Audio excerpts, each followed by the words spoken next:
On this episode of the Star Wars Time Show, Matt and Nick will time travel to 3 BBY to do a full breakdown and review of Andor S2 episodes 4 through 6. Stay tuned to find out what they thought of Andor S2's midpoint and to hear about its top moments and Star Wars lore contributions. Of course, they'll end the show with a question of the week responses and the latest round of Star Wars fan art features. Punch it, Chewie.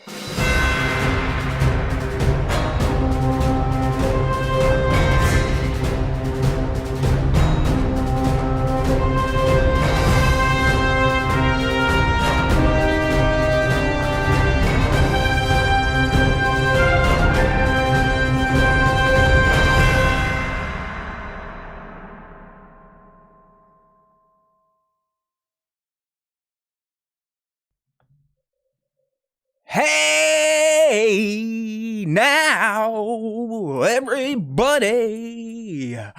we're living on Coruscant as spies ready to blow shit up and do drugs. Hey, now, welcome back to the Star Wars Time Show. Matt and Nick here to break down all things Star Wars that you need to know and listen to. Let's do it. We are in the middle of a new Star Wars run with Andor Season 2. We got episodes 4 through 6 last night. Whoppers of episodes in terms of the length. Nick, I think they were all clocked at 58 minutes, so it was super extra long this week. And obviously, we'll spend a lot of time. A lot of this episode will be dedicated to our patented, never-to-be-recreated deep dive of Andor S2 E4 through 6. But before we get there, we got some things to take care of, like Ask Us Anything. If you want to get involved with that, follow us on our socials and look for the prompt if the algo will allow it, and then reply, and we will answer. We answer pretty much anything outside of nonsensical stuff that we get in our YouTube live stream chat, like last week, that one dude asking about trees growing or something else growing. They thought we were stupid because we look it, but we're actually not that dumb. So we got a few Star Wars things to talk about. Once we get through pop culture talk, checked out 3 movies, including a Star Wars film, which made a ton of cash for being a re-release. So kudos to Rots, Nick. I mean, I don't know if you were kind of scanning your industry trades, looking for the weekend haul this weekend. But Rots pulled something like $40 million as a re-release. So that's not a bad. That would be a good opening weekend in the year 2025 for a brand new movie. You know what I mean? That would be. Yeah, I mean, not surprising. This is obviously the favorite for a lot of people in the prequel gen, and having the 20th anniversary release. I mean, some of these people may not have been who are like huge fans of Rots that released in 2005, 20 years ago. I've never seen it on the big one. May have not seen it in the theater. If you're if you're one of the younger bunch, like you may not have been able to see Rots in the theater. So, hey. Yeah, I agree. Cool I guess I didn't think about that because I don't know who it was. Maybe it's this Will the Force character on Instagram who seems to be down with the algorithm, unlike us. But I believe he posted, "This is my first time seeing it on the big screen," and he's like he's of the prequel generation, pretty hardcore. I figured that was just like you already did that shit, but I forget. They're kind of like how I was with the original trilogy, and you might just been a tiny tot when they came out in theaters. So, good stuff there. I'll talk about it a little bit. It's not my favorite film, but I do have some things to say after catching it for the first time on the big screen in 20 plus years. There is some history with myself, my wife, and Revenge of the Sith, and seeing it in movies, so I'll discuss that a little bit in pop culture talk. But before we get there, let's go ahead and see what the fans wanted to know from these two dopes on the Star Wars Time Show. All right, here we go. We're going to pull up our our Ask Us Anything questions this week. We got some decent ones in there. We appreciate those of you that actually saw it on Instagram and played along. We had an uptick in those responses this week, which was nice. All right, first one coming at you, Nick. You'll like this one. There's some qualifications here, so listen up. Favorite Star Wars game that's not KOTOR coming from our pal Baron's Black Series. What say you? That's a good question. Favorite Star Wars games that's not KOTOR. I really enjoyed like single player experience wise, Jedi Academy, which I know Matt you were playing through those recently.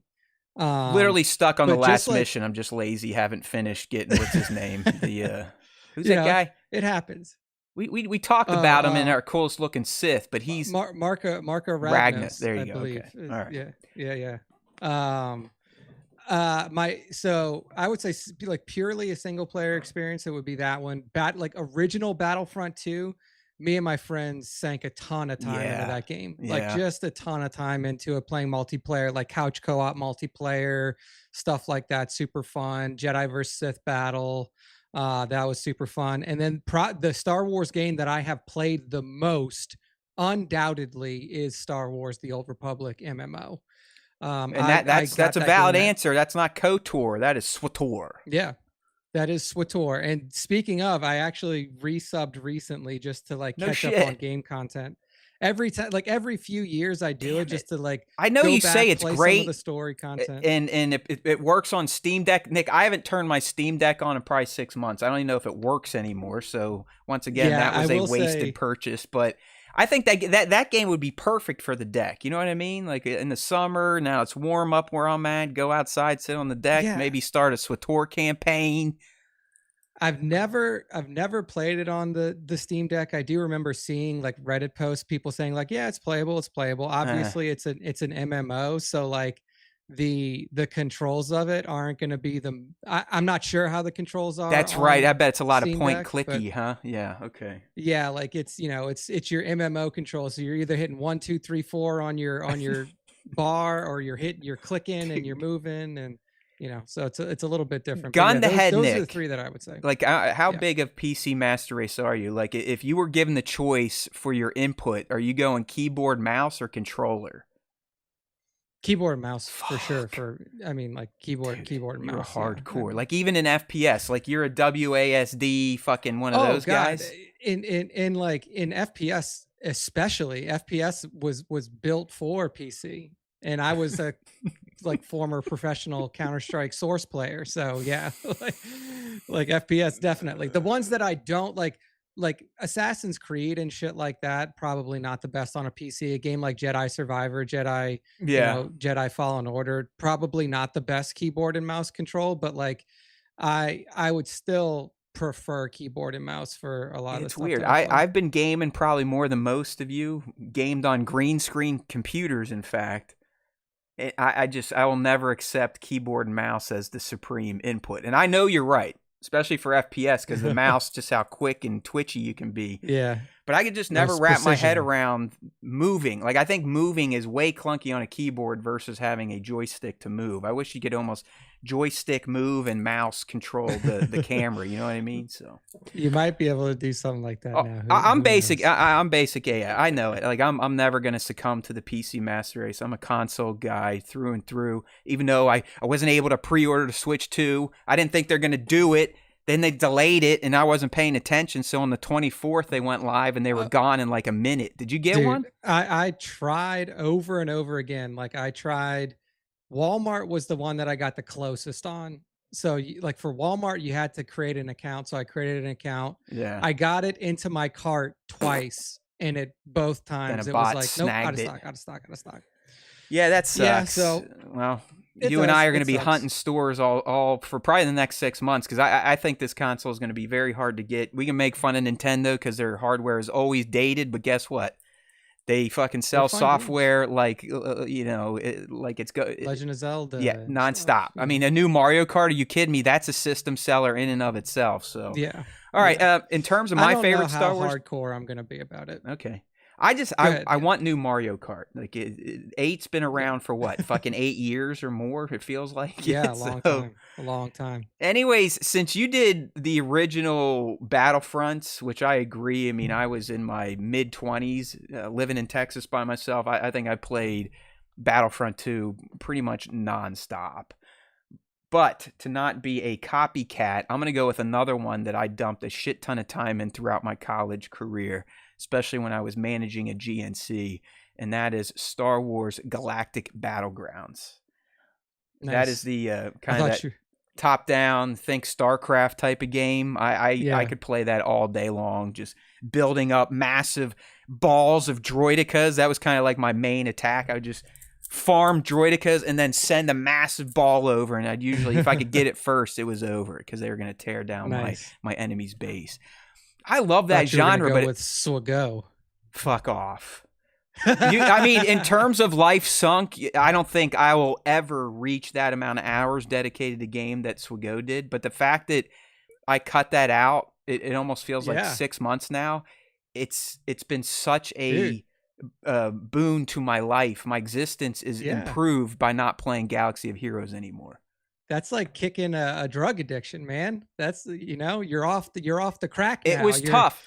Coming down. And you know what was the best? Kind of like an AA sponsor, I then helped our buddy Kung Fu, the intern, also quit. Oh my God. Yeah, he quit Ryan's too. Off of it? Yeah, he quit crazy. too. Oh wow. Yeah, so he was the one. Yeah, he was the guy who pulled you in, and that's right, and broke it for me. That's right. So yeah, I mean, I would love to get a modern Galactic Battlegrounds. It almost feels like that genre has just kind of died out completely. It's like they don't even make RTS it anymore. Is hard. The closest you get is probably a Civilization, and that's not necessarily the same as what StarCrafts were or Warcraft or Galactic Apparently, Battlegrounds. Blizzard auctioned off the rights to make the next StarCraft game because they're not going to be doing it. They're just going to be the publishing arm, but the game developer that's going to do it is Nexon, and Nexon is a Chinese-owned company. It feels like maybe they don't trust new generation gamers will like it, but I think if you give it to them, I think it could really get people wrapped up in it. Anyways, we're spending too much time on this. Next question, Divided Skywalker. If you could steal one thing, I like this, from Luthen's shop, what would you take, Nick?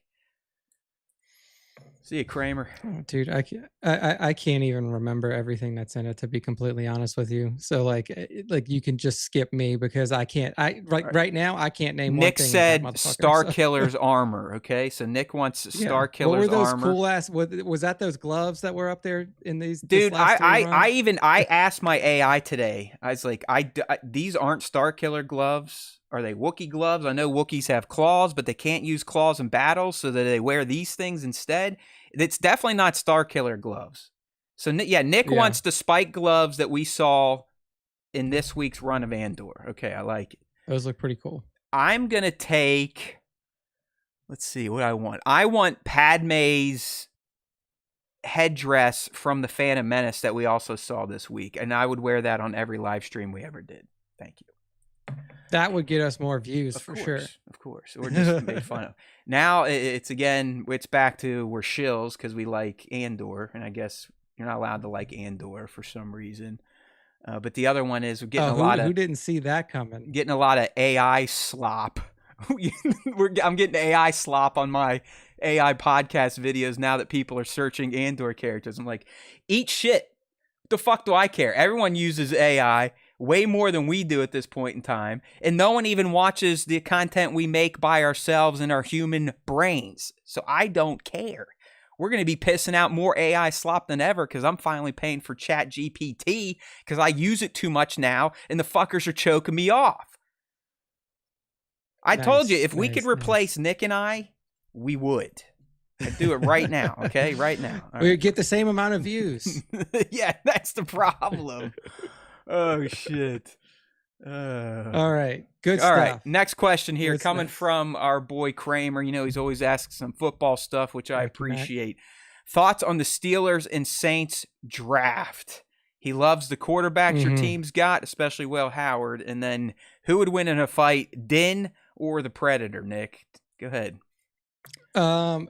Saints draft wise, I mean, I think it was. Were you guys that took Shug or whatever his name was? Shoe? Yeah, like we should have waited on that. I was of the mind that we should have traded back. Like we had the 9th pick, we picked an offensive lineman who's good. That's fine, but is he at least a tackle? You can trade back. Yeah. Okay, good. I was gonna say if you use 9th on like a fucking guard, you guys are dumb. No. Okay. No, yeah, he's better be a left tackle. And then okay, good. Yeah, he's a left tackle, and then we can move our left tackle, who was a right tackle that we shifted to left tackle, back to right tackle. But I feel like we could have traded down, got more picks, still got a very good left tackle in the first round. And then I feel like we probably reached for the quarterback that we got, but whatever. I don't expect much out of the Saints this season. They're fucking our starting quarterback, Derek Carr, was literally in a church in Las Vegas last week complaining that people are saying that he's not really injured. It's like that's the state that our team is in right now. Like Okay. All it's right. just a fucking nightmare. Excellent. So happy we have Kellen Moore. This team is still not in a great spot. So we'll see. Hey, you'll be in the early first round again next year. And based Probably on so. the Steelers draft, I'm fingers crossed the Steelers will be too for the first time since 2004 when they grabbed Ben Roethlisberger. And look what happened. Hey, if you have a bad season, look what can happen to an organization. This 500 or better crap. I mean, screw it. So I honestly thought the Steelers draft was terrible until they started picking up Buckeyes. Because I'm a fucking Buckeye homer, and I think getting Will Howard in the 6th round is an absolute steal. He could end up being Tom Brady not Tom Brady, but up there. Like, I live here. I watch this kid. I've listened to this kid more than most people because, local sports talk. Will Howard, I think, is a winner. I really do. He's big. He can move. He's kind of Josh Allen type physicality, so I'm all for it, and there's a good chance he could beat out Mason Rudolph if dipshit Rodgers does not end up coming to the Steelers. Either way, I'm hoping for a losing season, maybe back-to-back losing seasons, because it's time to move on from Tomlin. And Kramer, there's absolutely no shot in hell that Din Djarin could take out a Predator. I agree. Yeah, I mean, I know Mandalorians, guns are their religion, and they are warriors by culture. So are the Predators, but they are literally 10 times more adept at their skill set. Their whole culture isn't just being warriors, it's being hunters to go out and kill shit that's bigger, badder, and better than them. So Predators win. Yeah, 100%. I'm really looking forward to that new movie where the Predator is going to be the protagonist. I think that could be really good if done right. Okay. Yeah, people are thinking another AVP is coming because there's a new Alien dropping soon too, right? Like there's in the Badlands trailer, you can see Weyland-Yutani construction equipment, and there's a bishop artificial in there. All right, Clone Wars 501. Do you think we'll ever see look at this, a Star Wars crossover with Alien, Predator, or anything else? Dude, hey, give me a SWVAVP. Give me the whole deal. Get that tattooed on your knuckles. Alien versus Predator. Or Photoshop it on your knuckles and see how many people you could trick. I mean, I think it would be awesome if they did it, but I don't think it'll ever happen just because of licensing and studio stuff. So, Clone Wars 501, it's technically already happened. This might be 2 years ago. Yeah. There was a comic run recently. It was the Prime Star Wars run. Lando had to go to Coruscant. He was at some relic dealer, not Luthen Rael. But in this relic dealer museum or whatever, there was a xenomorph skull and a Predator mask. So the crossover has happened. There you go. But in real life, it's never going to happen. So get over it. Okay, who's the next of the 5 to get axed? And this has come from EKU Rory. I believe he's taking my Ferrix 5, which is B2, Brasso, Bix, Cassian, Willman. That's 6. Is that 6 or 5? Brasso, 1. Brasso, Cassian, 1. Bix, B, Willman. It is 5. Okay, yeah, good. 5. Willman's toast. I mean, come on. He's now doing crack with Saul, and he's in Saul's partisans. This dude's done. Yeah, I mean, I think he's dead too. Like he's lucky he didn't die in this no shit. Run. But yeah, I mean, it looks like Bix is gonna make it all the way through to the end. She'll probably be the last one to go down. B2, like we've only really seen him. It's just like an open question still. Like, is he still on Mina Rao or where the fuck is he? Like, dude, I'm starting to feel like he may be like clone Commander Cody or Echo, and he's just kind of off in the distance, and that's it. I don't like it because Yeah, I still think our idea makes the most sense for the K2 transition, but I don't see how it's going to happen, especially with what we got this week. It's now clear, Nick, that these 3-episode mini arcs are only covering a couple days in the year that we're in. When we come back next week in 2 BBY, I would think it's all going to be focused on Gorman again and the actual massacre that causes Mon to do her thing, which causes this to do that and that to do that and that and that and that. A lot of dominoes are going to start falling in 2 BBY, and I don't know how you cram in a B2 episode, so maybe 10, 11, 12, but it's getting scary. So in terms of the Ferrex 5, I think Wilmon is without a doubt the next one to go. I think Nick is on to something. It seems Bix has been rejuvenated, probably going to keep her around now. They're clearly a couple. They're in love. He's going to make sure to keep that all the way up to the end. That's going to be the final push to Cassian to become ice cold, no feelings. I'm going to shoot whoever I got to shoot. I'm starting to think Luthen makes it to 10, 11, 12 also. All right. Yeah, I'll give my opinion on Luthen when we get to the full breakdown. He's losing it, man. He's losing it. I would say he's losing it. He needs to die because he's killing people now. He's losing. Well, he's making the hard choices, right, Nick? He's like, hey, you don't like Gorman? We're doing Gorman because even if it goes up in flames, it's going to be a bright beacon, right? He knows either way. If he can get Gorman to be a shield for the rebellion or to be destroyed by the Empire, it is going to be a major movement for the rebellion, a beacon of look what the Empire's doing, and we know what's going to happen. We know it's going to be a fail.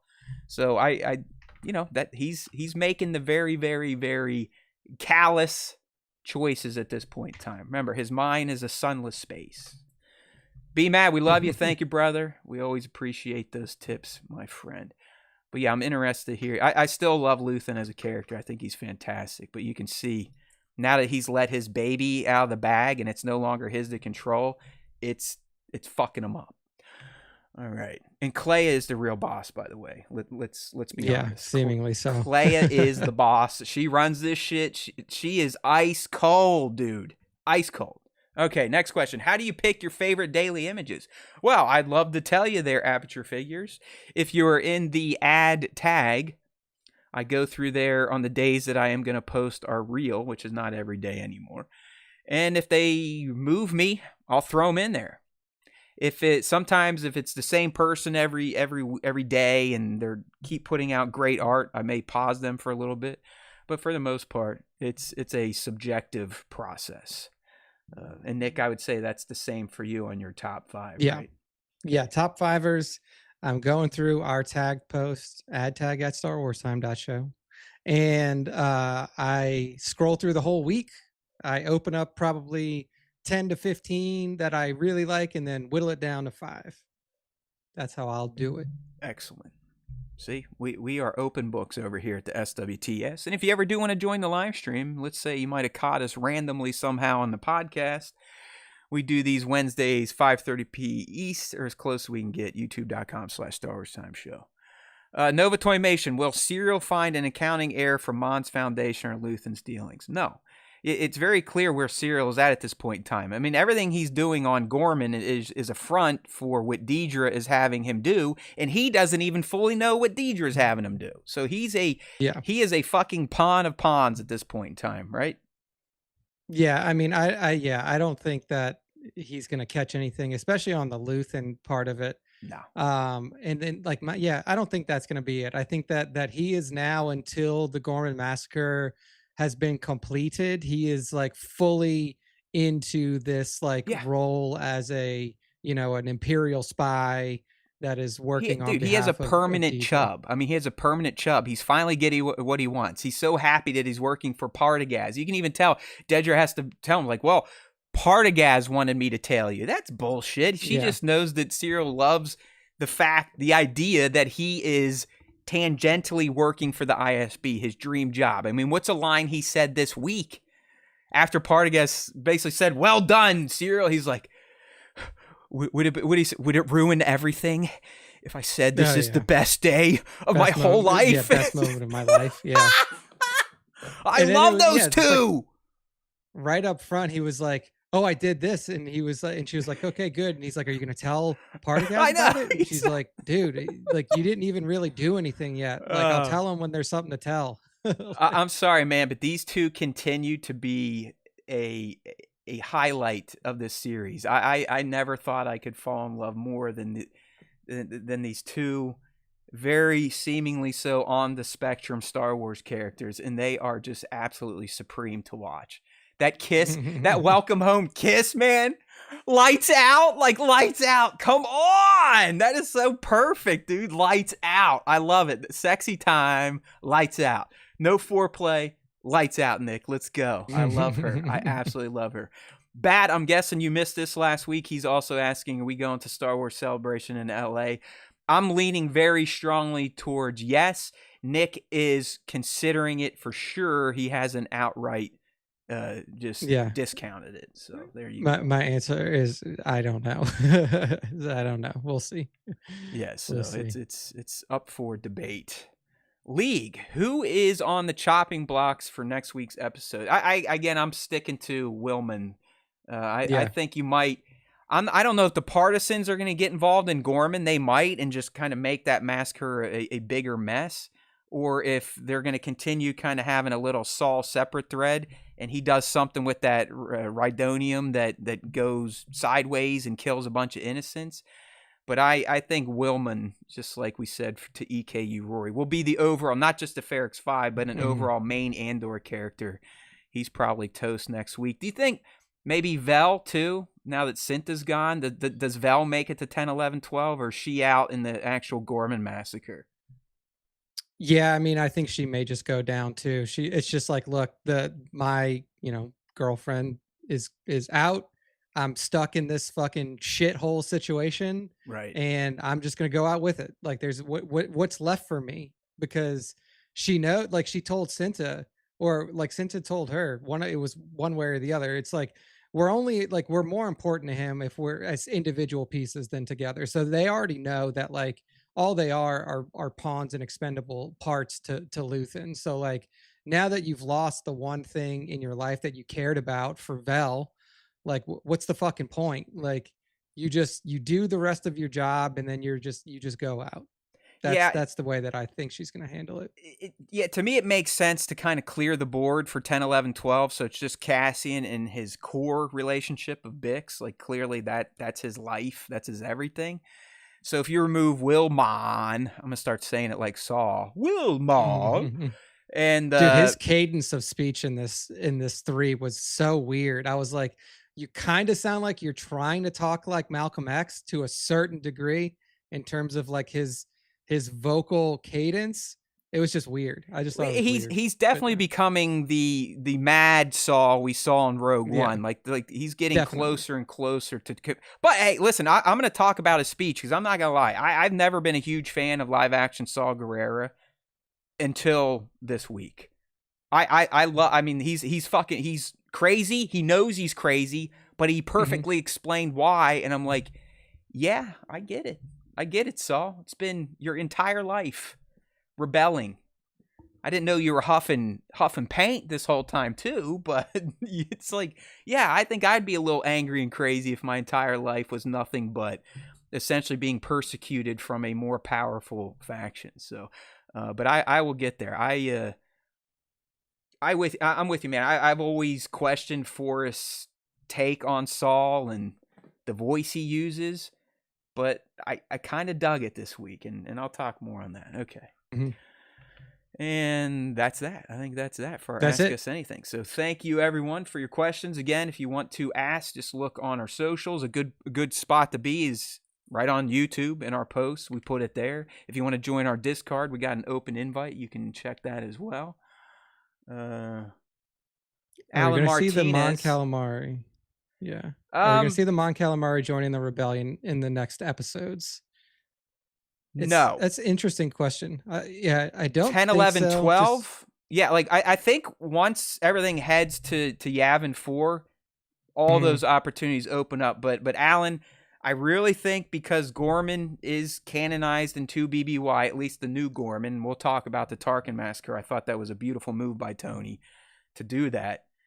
But the Gorman massacre, as kind of portrayed in Rebels and I believe a book, is 2 BBY, and that's where we're going with 7, 8, 9. So it makes sense to me that whole arc is going to be that, with 9 probably being the massacre. I don't. Do you think that, Nick, or do you think they massacre in 8 and have 9 to kind of pick up the pieces and do the Mon stuff, or do they? Yeah, you almost have to, right? Because Mon makes her declaration in 2 BBY, so we can't punt that to 10, 11, 12.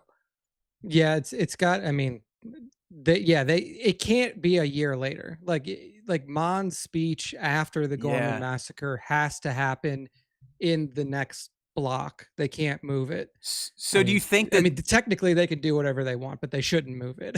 He's going to keep it. I think that the massacre will probably. Yeah, he'll keep it. I think that the massacre can still happen in the 3rd episode as long as it happens with like 50. Early. Like I feel like you could end it on Mon's speech. Like you could end the whole 3 block on Mon's speech being, and then just close it out. Yeah, I like that. I mean, I would love to see them arrive at Yavin, but I feel like if they do that, you're probably just we're gonna be on Yavin by episode 10. So not a huge deal. Yeah, I do think the actual massacre is probably gonna take place in 8, at the end of 8, or like Nick said, it's got to be very early in 9. Well, no, you didn't. You're like, hey, well, yeah, it's a little early in 9, so we do have some time to kind of. Is what I'm thinking. Yeah, we need dedicated time to deal with the aftermath, because I can tell you right now, Mon's threat in 7, 8, 9 is going to be constantly petitioning the Senate to do something about what's happening on Gorman, and as we learned this week, no one gives a shit. Even the Gorman Senator is like, "What do you want me to do? Like, if I do this, they're just going to put the clamps on harder." So. This week we kind of saw Mon realize that politics is no longer the way to go, which was nice. Yeah. And boy, did she look sexy! I shit you not, man. When she was dressed up for the new Senators Gala and at Scaldon's Gallery, whew, Genevieve, my goodness, what a beautiful woman! Angelic, that red hair, that beautiful dress. I love her. All right, Nick. We got a little pop culture talk before we get into our Star Wars topics. Everyone knows I like to see movies. I checked out 3 over the past week, starting with Until Dawn, a new horror movie out there. Apparently this is a PlayStation video game. Yeah, it's a PlayStation game. Yeah, I've never played it. I think there was like a PSVR experience set in Until Dawn that I definitely checked out. I was like, you know what? I'll go take a flyer on this. I like scary movies, and I'm not gonna lie, it was interesting. The concept behind it is they're in this house that essentially resets every time everyone gets killed or this sand runs out. But instead it being Groundhog Day, where they just repeat the same shit every night, there's actually like a new terror, a new haunting, a new thing coming to kill them each night. So it's different. It's not just a guy in a max trying to beat him every night. It's like, well, now there's a witch, and now there's that, and now there's this, and now there's that. So I thought it was kind of fun. I don't necessarily agree with the Rotten Tomatoes. It has it down at like, I think in the 60s or something.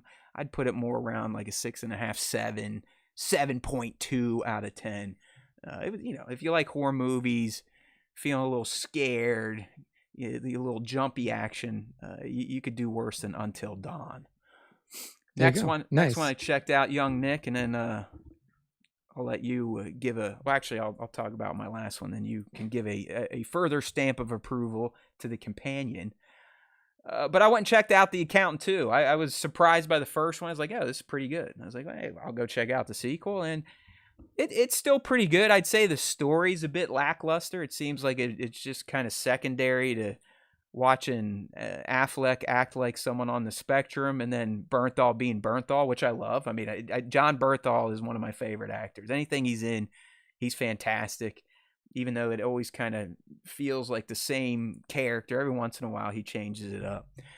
But if you like movies that are all about gunplay and blowing shit up and killing bad guys, that The Accountant 2 is going to check those boxes for you. So, nice. The story and the mystery they try to weave, it's like, all right, who we shooting next? It's one of those deals. So I'm going again. This is probably like a 7 out of 10. Nice. Be Mad. Finally saw Sinners, 10 out of 10. 1,000%. I mean, I feel the need to go see it again. That's how good this movie is. And now that I'm seeing everyone 2-3 weeks in talking about it and some of the discussions and what means what, and Irish people are getting upset because they were the vampires, and everyone, it's like, get over it, man. I think black people in our country had a little bit more difficult than some of the white immigrants coming in. That's just me. That's my opinion. But it's like I tried to explain last week. It's more than a horror movie. It's like it's a period drama. It's just great. So good for you, B-Mad. And last but not least, I'm sure many of you thought I would never do it. EKU Rory convinced me to go. We took the little ladies with us, but we did catch Rot's 20th anniversary. And I'll say this. I mean, the movie is the movie, right? It hasn't changed, unfortunately. It's still Revenge of the Sith. But there's something about watching Star Wars in a movie theater on a big screen with good sound that just makes everything that much better. So I did appreciate getting to watch Star Wars again on a big-ass screen. Because it's been, 6 years at this point? Since 2019? Yeah, I mean, 2019, yeah. So it was nice. I mean, Hayden cuts a kind of an opening promo, which was kind of cool. But, hey, the movie's a movie. I had some laugh out loud moments. That was kind of fun. I'm sure people are like, what the hell's wrong with that guy? Did they take him out of the mental ward a little early? Where's his straight jacket? But, I had to laugh during, what's smarter than this? And some of the other stupid lines in there.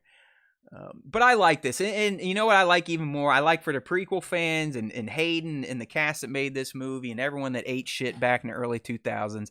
I like that this generated upwards of $40 million as a 20-year-old movie re-releasing in theaters. So kudos to everyone that loves the prequels. I'm not here to rob your joy anymore. That Matt is dead. I don't like that guy anymore. So you don't have to worry about me pissing in your Cheerios. I mean, I'll remind you that you're wrong and that I'm right, but I'm not here to kind of make it my thing, if you will. Yeah. I mean, it was cool. I'm glad that it made a lot of money. I'm glad that a lot of the people, Matt and I were saying earlier, like a lot of people who really love the prequels may have been too young to see them in the theaters or didn't get a chance to see them in the theaters 20 years ago. So I'm glad that very good point. That they're coming back around. People will get their first shot to see these movies in theaters. I mean, I saw when Rots came out in 2005, I think I saw it 5 times in theaters at least. Like, me too. And one tie to it is the first date I took my wife on was Revenge of the Sith.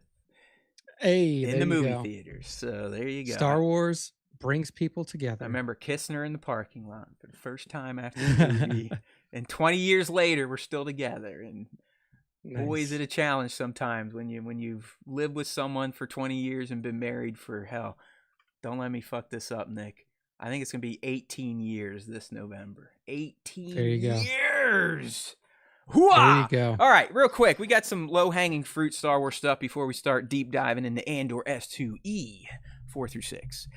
Great shot here from Rosario, just letting the world know that she is back in the Ahsoka garb and filming has begun. I love this image. It's very cool. It's basically her taking a shot of her shadow in costume to kind of show us, without showing us, that she is Ahsoka once again. And yes, she is in her whites naturally, because we know Ahsoka is still stuck on Peridea with Sabine and the Turtle Rock people. So good news here. It's up and running. We knew it was coming thanks to the Celebration panel, but this just makes it extra official. Thank you, Rosario, for sharing.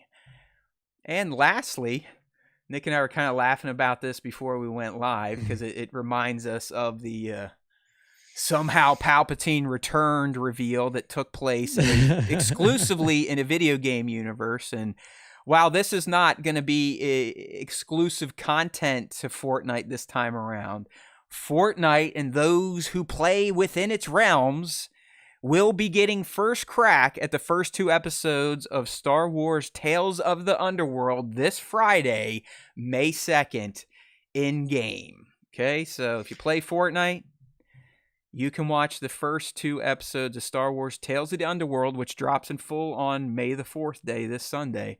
But you can watch the first 2 in Fortnite. So there's that.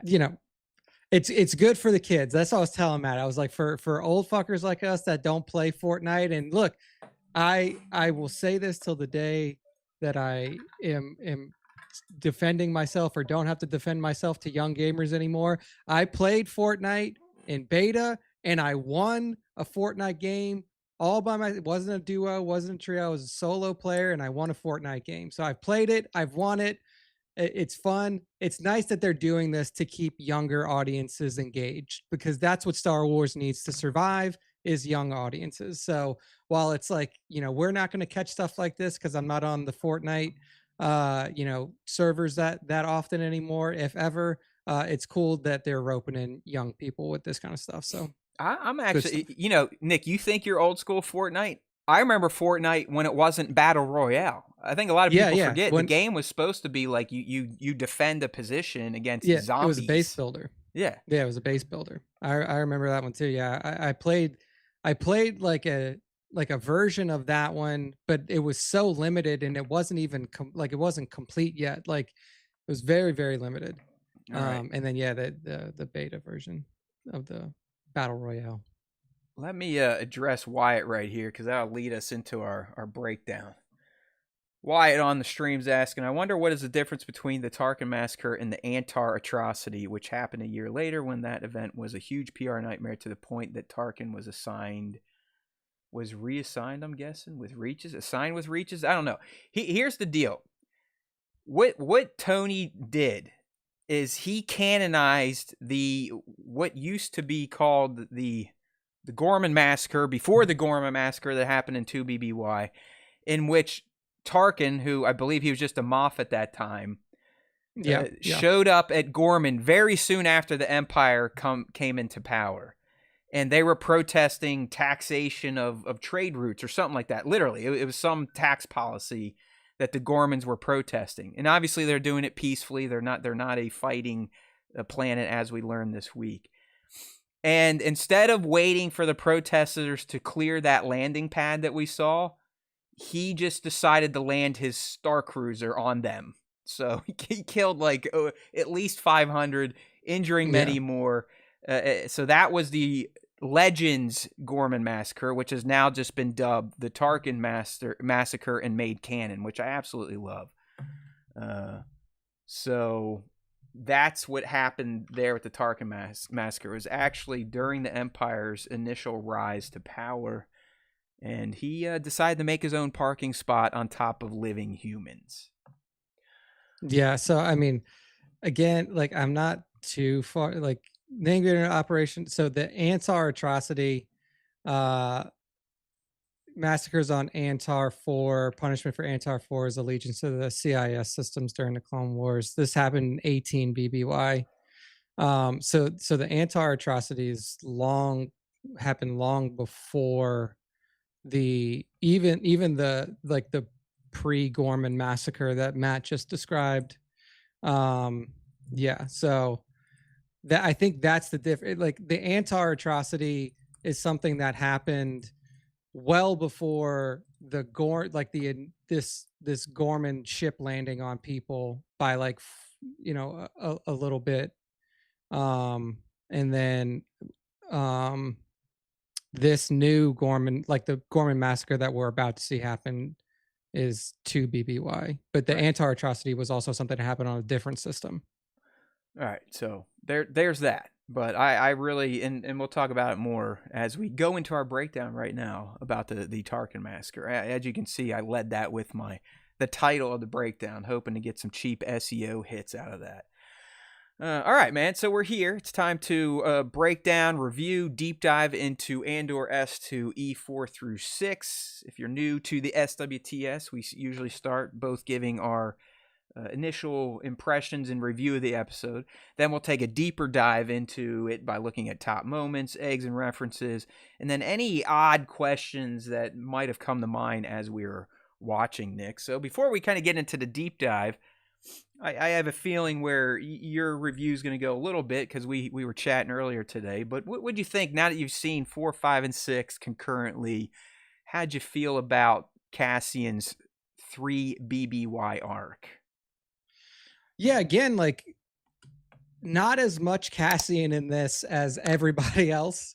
I think that it was an Felt more interesting. than last week, right? A little more than last week. Yeah, it was pretty close. It was pretty close. I personally, so like personally, I like the first three more than this three, but I feel like this three is doing a lot of setup for what's coming in the next three, which is a heavy lift considering that the next three is going to be a pretty heavy trio of episodes. Um, Overall, I thought that Cassian's like arc in this was a little interesting, and it like kind of gives you a more of an insight into what's happening with Luthen than what's happening with like even just Cassian and Bix. Like obviously Bix is dealing with a lot of the mental scarring that happened with or that happened as a result of her time under Gorst and the torture that she was going through there. And like Cassian is helping her through that in the best way that he can, which is obviously there's not much that he can do about it. And like we see that they're kind of settling on Coruscant for a little while. And it seems like from the beginning of the 3 episode arc that they've been there a bit. Like she's like, well, just get some fucking blinds and like do something with these windows if we're gonna be here She for a wants to while. Like decorate that bitch. yeah, like she knows the shopkeep. Like when they go to the store and they're buying groceries and stuff, like the shopkeep knows her and says, oh, I haven't seen you in a bit. So they've settled in a little bit there, but I do think that like the Cassian angle that we saw from this trio was a look into Luthen a bit more than it was in the first one, where it's like this guy who was like in control and on it and made sure that every op that was done before this was fucking picture perfect. There was nothing wrong with it. And this guy is starting to unravel now. It's starting to get too much for him. And you're seeing that through Cassian, like when he gets sent to Gorman and he's there for 4.5 hours. Like you can't really tell how long he's there, but it's not long. And he comes A back. day, a night, and like a Yeah. half a day. Yeah, so just enough time for him to like get info and pop it back. Like he comes back and he says, "We shouldn't do anything here. Like it's fucked. Like these people are trying to rush. They don't know what they're doing. They're clearly talking to an Imperial spy." Like Cassian told Rylance that right off the bat. He's like, "Are you sure you're not talking to an Imperial spy? They're pretty good at this. Like that's what they do." So Cassian nailed it right off the fucking bat. Like he walked in, he talked to these people for 5 minutes, and he's like, "Y'all are getting info from an Imperial spy."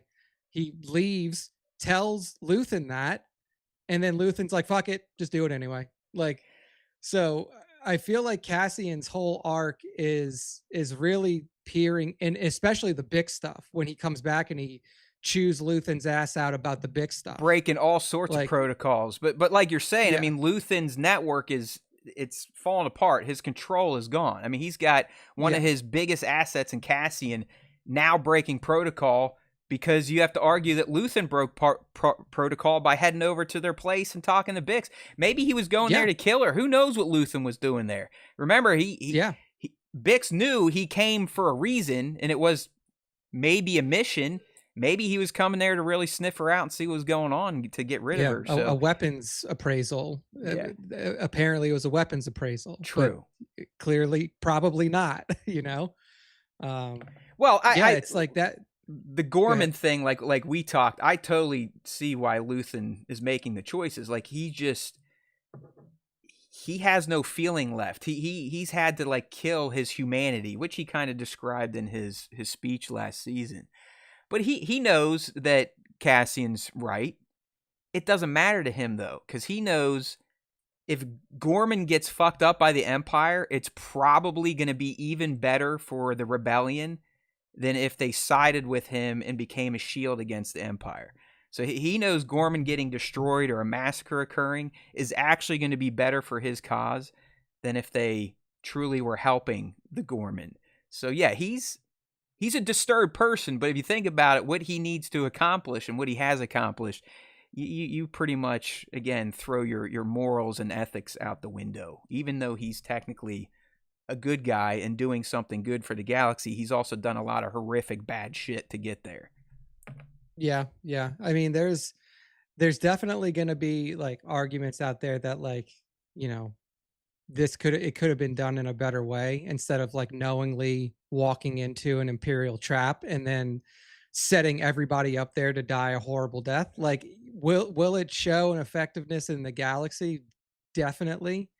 Um, but yeah, it's pretty clear that like this guy is just scrambling now, because if this was, you know, a year ago, or in season He would have one, went I feel himself, like, right? He would have went yeah, himself like to scope it out. Gorman goes down differently. Like, is it still an atrocity? Yeah, because that was the Imperials' point. Like, regardless of what Luthen does at Gorman, Gorman's going to be an atrocity because that's what they're trying to do. Like, that is what was set out to be done when they were sitting around the table and all the Imperials were pitching it. Like, that's why Dedra said, like, you want something fucked up to happen, this is how you do it. Well, You yeah, I plant the think people. everyone understands that everything is going according to Dedra's plan, right? Like, Yeah, the exactly. whole reason that Serial's there to work with the Gorman front is to hopefully lure Axis in the larger forces. Yeah, That's what they care. yeah. It's that they already know they're gonna rape Gorman as a planet and get what they want. That's nothing. They're kind of doing double duty here to try and capture Axis in Yeah. more of the high level rebel factions, rebel leaders out there. Yeah. And Nick, it seems like it's working, but do you think Luthen even cares at this point? I mean, do you think he knows he is essentially giving Dedra what she wants? Or does he just doesn't care at this point? As long as something happens on Gorman one way or the other, it's going to help his cause. Yeah, I don't think he knows, and I think that's the issue. Is like his guy came in and told him like it's Imperial fucked. Like the Imperial. So like maybe he does die like, next week then, or at least Vel for sure. Maybe he does die if he ends up on Gorman himself for whatever reason. Because it would almost be like Dedra getting her fish. You know what I mean? I mean that's what's happening here.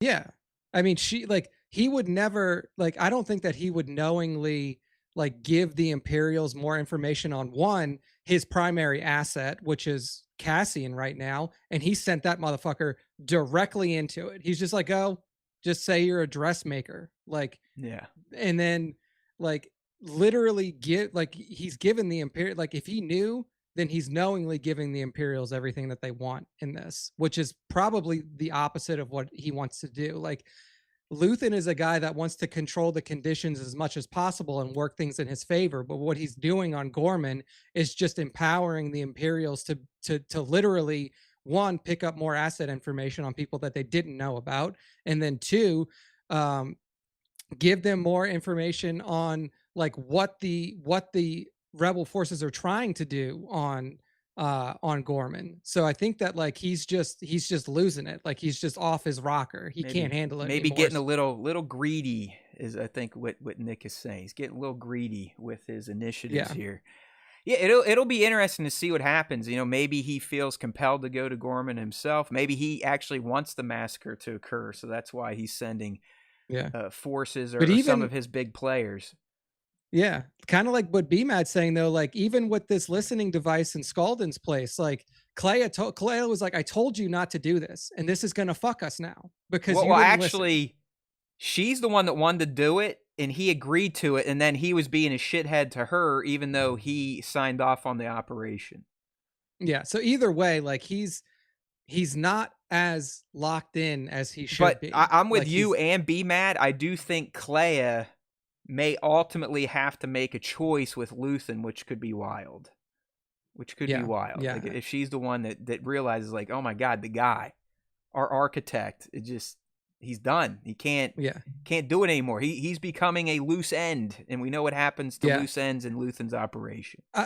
I think that it's an interesting choice that they've made, the way that this arc has played out, right? Because now I was expecting it to be purely the Gorman massacre to be purely the fault of the Imperials, right? And purely the Imperials are the reasons for this happening. It's very easy for everybody to understand that this was an Imperial issue and they caused all this. But really, from this trio of episodes, it's this may may have been able to go differently if the guy that was in charge of the rebellion wasn't losing his fucking mind. Like, and I don't know how I feel about that, because it doesn't feel great that a part of this massacre that's going to happen is going to lay on the rebellion shoulders. We'll see. We're drawing, you know, we're making some assumptions at this point.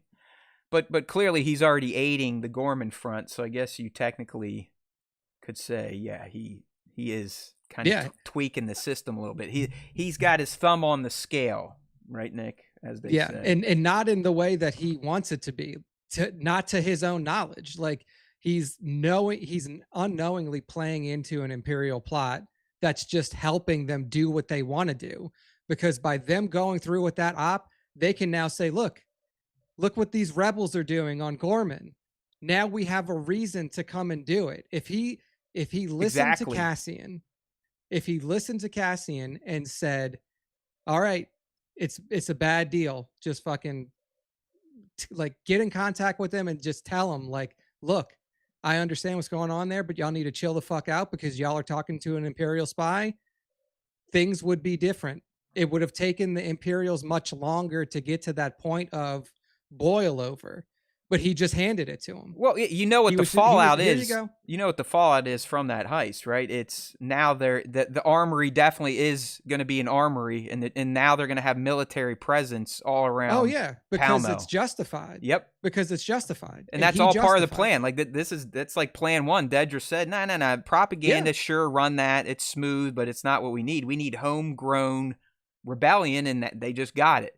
And the reason, as you're saying, that the Gorman front decided to go along with it is because Luthen's assets trained them and designed the mission. Yep. Yeah, exactly. Mm-hmm. Like, it's like, so you are right. I mean, he's already indirectly responsible for the Gorman massacre.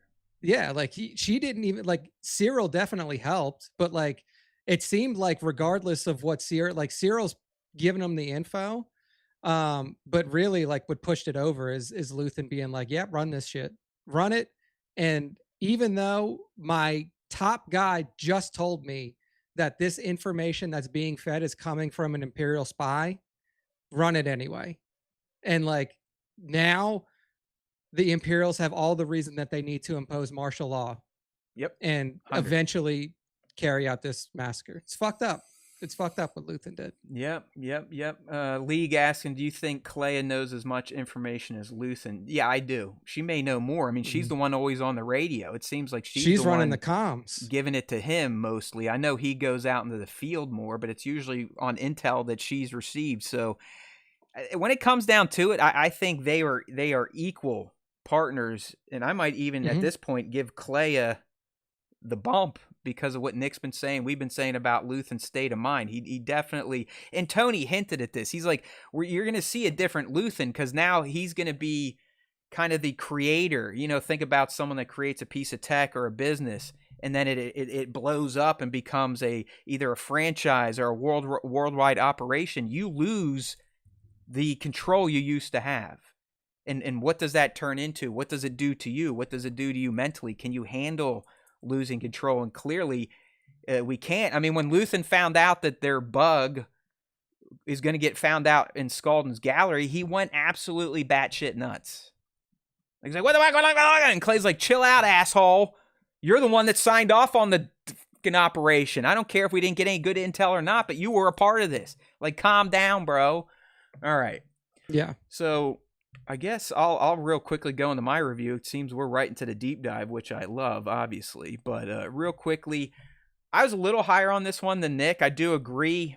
It was an even slower boil than last week, which was due to the lack of action in these episodes. But I felt like the lack of action was made up for in spades with just some amazing dialogue. And the dialogue usually revolved around what it means to be a rebel in a rebellion and what that does to someone that chooses to take on that challenge. I mean, we got to see what it is doing to Bix, what it's doing to Luthen, what it's done to Cassian, what it's doing to the people on Gorman. I think some of the one-on-one conversations between Cassian and Bix or Cassian and Luthen, Cassian and Enza we're just loaded with brilliant writing and themes that carry over to our real life about conflict and the toll that it can levy on a person and their family and their friends, and how it can change them. We just talked about how, Luthen went from this master planner to now he seems very frantic and uncontrolled. And that's because he is in open rebellion. So I love the theme throughout these 3 arcs of examining our heroes and what these years of being in open rebellion is doing to them and their relationships. And I still contend it's some of the best writing and spoken dialogue we get in Star Wars. I don't give a fuck if space wizards are absent or not. I love the way Tony and his team write for this franchise. It's mature, it's gritty, it's very allegorical to our world, and the cast is so damn good at executing the script. The worlds look fantastic. So I really love this arc, and I felt like episode 6 was just a banger of an episode and really crescendoed the tension build from the previous episode, especially when there's Clea fucking with the bug, cutting over to the Gorman heist and the murder of Cinta and all that chaos that was going on. Mon and Krennic having a pissing match in Scaldon's gallery. Just a lot of great moments, and there was almost no action, but I really appreciated just kind of the writing and the conversations of this episode. All right. We think about a little top moment and kind of see where that takes us here, Nick. There's, at first I'm like, I know I'm kind of a meathead, and I usually am drawn towards action-ended or action-oriented moments here. But we didn't have many, so I'll start with some of my top moments. Look at this guy. Look who just showed up. Bango is here, and Bango is what up, bitches? banging. I'm drunk in St. Lucia and way behind on Andor, but love you fuckers. Wee! All right, good to see you, man. There you go. Go back out and do some push-ups and curl in that liquor. Good to see you, buddy. There you go. Glad you're having fun. Thank you, Bango. All right. Yeah, B-Mad, you're right. The guy that got Cinta whacked, he's up there with Tim with 2 M's from season 1. He's just a big... Would she call him a simple, not a simpleton, but a simpering, foolish child? Yeah, that's exactly what it was. Don't worry, Bango. We know. We'll just put you on the hook for $50 next week. All right, don't worry about it. we're gonna apply interest, compounding. Yeah. Thank you, daily. Yeah. All right. Anyways, first top moment here. Not gonna lie, I teased it earlier. I can't get enough of Dedrill and Serial. I think they are the greatest odd couple to ever grace any form of entertainment. But I absolutely loved their reunion, but in particular, when Serial's like, "You're only going to let me be here for an hour." He's probably been on Gorman for a year. They only hollow chat. Yeah. They're still dating, clearly. And he's like, "I can only be here for an hour." And you know what he's thinking, because I'm a man, Nick's a man. You know what he's thinking immediately. Dedra picks up on it. She's just like, what'd she say? Turn the lights out. Turn the lights out. Turn the lights out. She says it twice, and he didn't even run over like most men would do when they know they're about to get laid. He serials it. He walks over, casually turns off the light, and we know exactly what went down once those lights went out. I don't know, man. I know I'm a little crazy with the Dedrill pairing here, man, but do you not love these two when they're together, or is it kind of grate on you a bit? It's funny. It also seemed like I just, with Dedra, Cyril's clearly obsessed with this woman.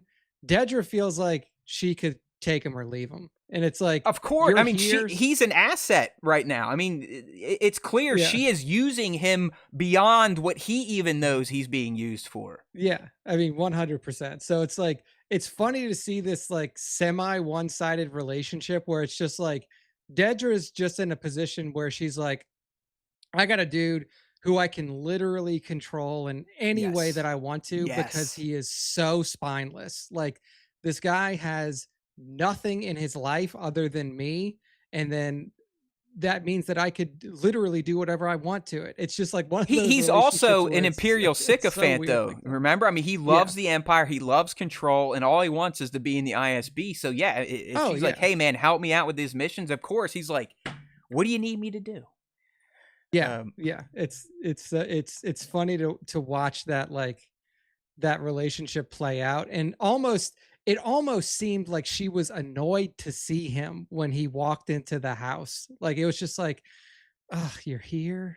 Yeah. All right, let's But just I just think that's her, man. I don't think she can help it. Like she doesn't know anything but being almost stone-faced, robotic. robotic. Just, Like that's her. That's who she is. I got to ask you something. When you first started watching this arc, and we find Cyril on Gorman, he's working a desk job. He's speaking very anti-Empire. Were you instantly like, oh, he's on a mission right now, or were you like, oh yeah. okay, yeah, 100%. Yeah, it was. Yeah, I was like, I said, this is very mysterious. I have a feeling Dedger's behind this, and sure enough, that's what played out. But at first, I was like, I kind of like what they're doing here to show how he's ingratiating himself with the Gorman front, and telling his Fox News watching mother, like, oh no, that's just propaganda. The Gorman are great people, kind of letting them know through the bug that, hey, I'm sympathetic to your cause. Yeah. All right. So I'll leave these two alone. No more top moments with Dedra and Cyril, and that's only because they were only together once over the 3 arcs. So you all are lucky.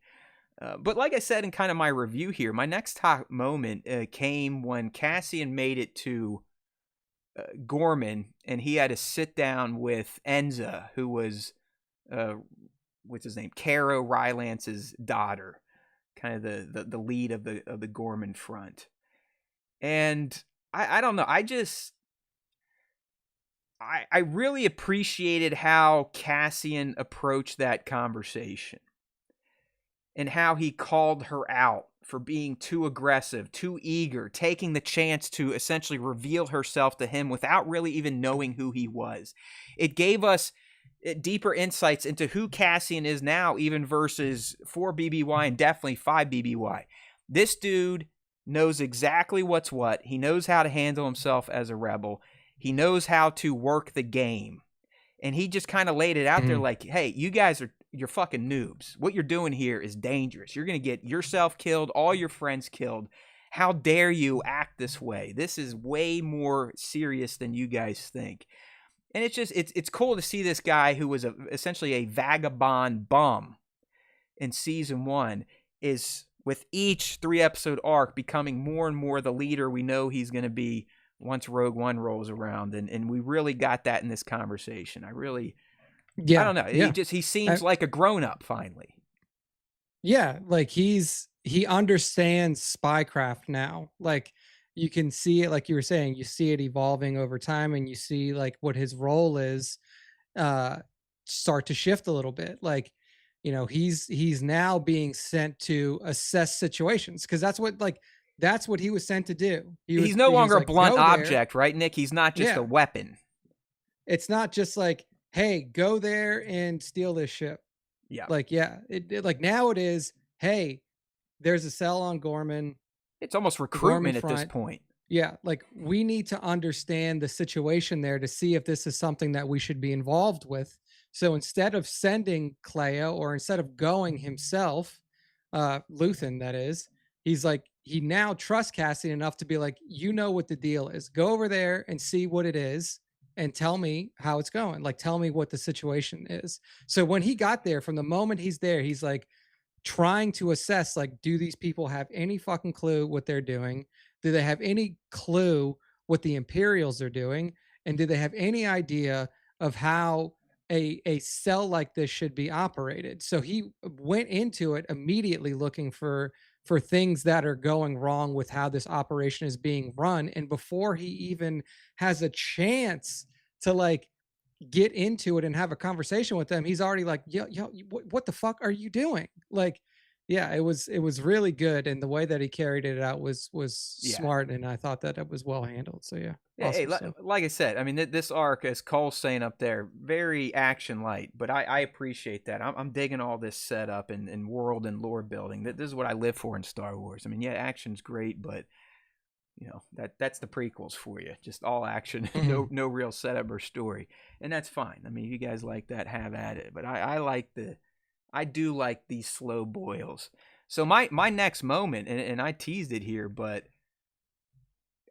I borderline hate live action Saw Gerrera. Okay, I've not liked them since Rogue One. I'm a fan of Forrest Whitaker, but as I said earlier, I just did not understand that acting choice. I don't know if he's the one that went to Gareth or Tony and said, "Hey, should I play Saul like this, even though he exists in canon and we kind of have it, or what? What do you want?" And he sails on like Nick says, like, he's almost like a preacher. I mean, the inflections all over the place. Forrest clearly a super talented guy. But anyways, we get to this heist with Wilmon, where they're stealing Rhydonium, which we now learn is essentially Saul's super juice that he's been huffing since his days in the jungle on Onderon, his home planet. And what I liked about this, Nick, again, it followed the motif of this arc where people are explaining why they are the way they are because of what they've been doing in the rebellion. And Saul has literally been rebelling since the Clone Wars. Because you remember, he was fighting against the fucking Separatists. Once that ended, he was immediately fighting against the Empire. I mean, we saw that in the Bad Batch. His faction was one of the first factions that the Empire sent a hit squad after to get rid of him, because they knew Saul Gerrera was a bad actor to have kicking around out there. So this guy, unlike Luthen might have been building the cells way back when, but Saul has literally been fighting as a rebel pretty much his entire life. Yeah, since he was a young teenager. And what I loved about this, Nick, is that he just comes out and says it. Am I crazy? Yes, I'm crazy. You're crazy. Yeah. Think about it. No friends, no love, cannon fire. I mean, he's explaining what it takes to be in a galactic rebellion. He's like, yeah, of course I'm crazy. Anyone would be crazy to choose the life I've chosen to live. I know. He said something similar to Luthen last season. I know I'm not going to see the return of the Republic. I know I'm essentially sacrificing friends, family, myself every time I go out there. So yes, I am crazy. And it doesn't help that I've been huffing drugs for my entire adult life too, which is adding to my craziness. But I also like this scene because I think it kind of foreshadows why dude is essentially in an iron lung by Rogue One, because he's got a bad fucking habit, man. Yeah, he's got a bad habit. Sniffing gas. Like if you've ever been around like a workshop or somewhere that has like a bunch of gasoline that's just stored, and that's what he's doing. Like that's hyperspace fuel or like some sort of fuel that they're stealing. Called because Rhydonium. It was first teased in the Clone Wars. It's very volatile, obviously. But you know what else I liked about this speech? I kind of understand why Wilmon was sold on his pitch. I mean, Saul is a very charismatic, convincing, crazy person, if that makes sense. Yeah. I mean, and he also just killed somebody right in front of this motherfucker. Yeah. So this Wilmon at this point is just brain fucked. He's like, what the fuck? But here's the deal, Nick. He willingly chooses to remove his mask. Oh, yeah. Which is essentially saying to Saul, I'm with you, pal. I like your message. Yeah, fuck what Luthen's doing in this slow roll mission shit. We are the fuel of the rebellion, like you're saying. We are now Rhydo brothers for life. Let's huff some shit and go kill some Imperials. So I really like this scene. It's the first time I appreciate Saw Gerrera in live action. So yes, it was cool. A top moment. It was cool. I think that like the only thing that like his speech has always been weird with like the way that he talks as Saw, except in the Clone Wars before Forrest voiced him. that was the only time Saul talked normally. But I think by Rebels they were using Forrest to voice him, I believe. So but yeah, this one, like I was telling you, we were chatting a bit before we started. And I was like, it almost sounded like he was talking, like his voice cadence, not necessarily the intonation, but the cadence was like Malcolm X from like the civil rights movement, like these I black could civil see rights that. leaders that had like very specific cadences of speech. Cause I was listening to him talk and I was like, this reminds me of speeches, like just in terms of the cadence of the speech of like Malcolm X speeches from the I mean, civil rights they era. were all what, preachers, right, Nick? So I mean, Yeah, yeah. it is very preacher-esque what Saul was doing to Wilmon here, but I dug it. And I'll tell you what, if I had some gas to huff too and an empire to kill, I might have whipped off my mask and jumped in my X-wing as well Yeah. after hearing this. So Question for you: do you think the guy that they offed, that he shot in the head, that Willman was training, was actually talking to the Empire? Because I don't. yeah, I don't know if anyone saw it, but they do pull a radio out of his jacket. I saw it, but I was like, that doesn't. It just like, for one, Saul would just have that and be like, look, he had it up his sleeve. He's like, look, he had a thing. Like he had a little radio thing. I didn't buy it. I was just like, they killed this guy I, because they know they had to kill one of them. And he was like, would I I rather kill Willman that knows how to do all the shit, or do I kill this guy who half knows how to do Okay. this? All right. Like, You know, it is Saul. I mean, he is fucking certified nuts. yeah, So I wouldn't put it past him, but I truly think they did snuff him out, which is why Saul told him the fake location so quickly. I yeah, think that was kind of his last test. Because he even says, he's like, oh, they think we're going to Marquez Moon, but no, we're going here. So yeah. I do think it It would was have been. legit. I would have liked if they would have shown the Empire at the moon to give credence to that, but I Yeah. still think that Okay. Saul was All right, just Nick. fucking with them. Nick is not trusting this No, paint huffer, and that's fair. That's no. fair. I'm gonna. He I warmed up to Saul today, Nick. So I'm gonna give him the benefit of the doubt this time. This one time. This one time. Because This we one all know. time, this one We time. all know before. We all know before this season ends, he's gonna do something so fucked up that he gets excommunicated completely from the Rebel Alliance. So, and I have a feeling this Rhydonium is gonna play a role in that terrorist attack that goes wrong. It could definitely happen for sure. Okay, another top moment here.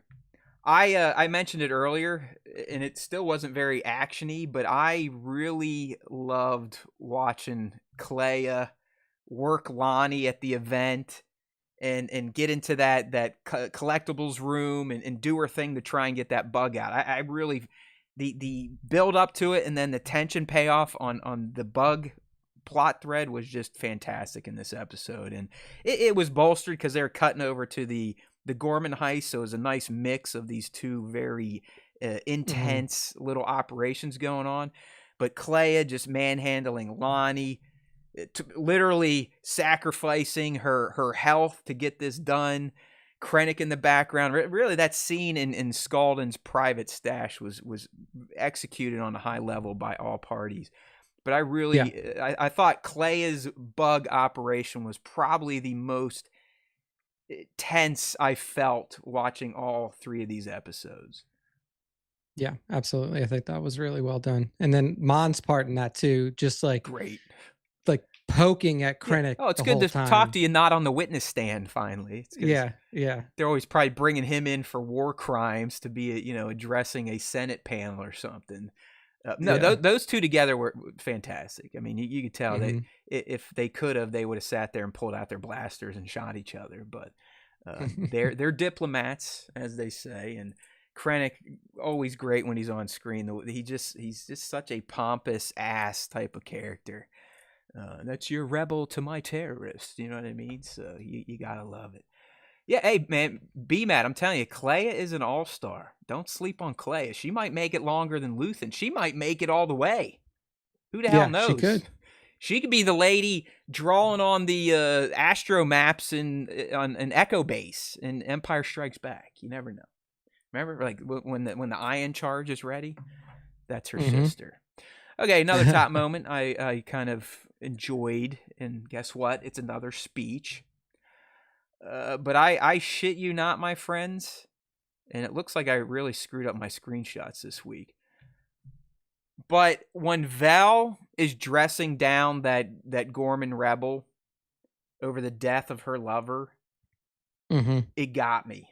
Like, I don't know if it was Faye Marseille's acting or thinking about losing a significant other, especially in that manner.